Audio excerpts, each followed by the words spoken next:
Leonard Schroeder keeps some very special boots in his garage. He wore them when he led the charge that drove the Nazis out of France.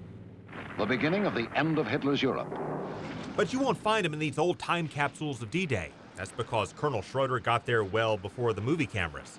He was the first soldier to set foot on the beach. His family back home saw his name in the paper.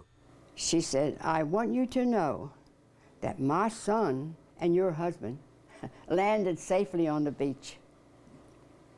And I thought, poor Mom. She didn't know the hell he faced. The rickety boat ride on the churning sea was bad enough. Well, about 80% of the guys in there in that boat were sick, upchucking. Then he saw the beach and his own air support still blasting it to bits.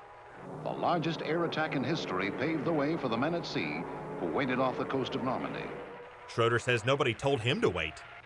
And they were running late on that Air Force schedule, and ours, we were jumping a little ahead of time. They were dropping all these bombs right on the place where we were going in. First, he had to figure out where to ground the boat. Without getting bombed by our own guys. Then he and his troops had to dodge German missiles and then machine guns as they charged the Nazi fort. Went through here and when came out there, and this just blew out. But he had already killed the machine gunner and literally cleared the path to freedom.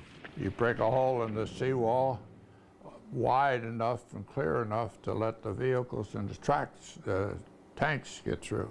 If you're wondering why the Army picked Schroeder, let's go back a few years. He was the little boy bullies used to attack. They put me in a damn hole out there in the schoolyard. When the bell rang for everybody to go in the morning, I couldn't get out of that hole. Those same bullies later murdered his friend. They blew his damn head off. That dulled his fear and drove him to fight, and the Army needed a fearless fighter. The colonel stepped up and walked right into the most important battle of our time.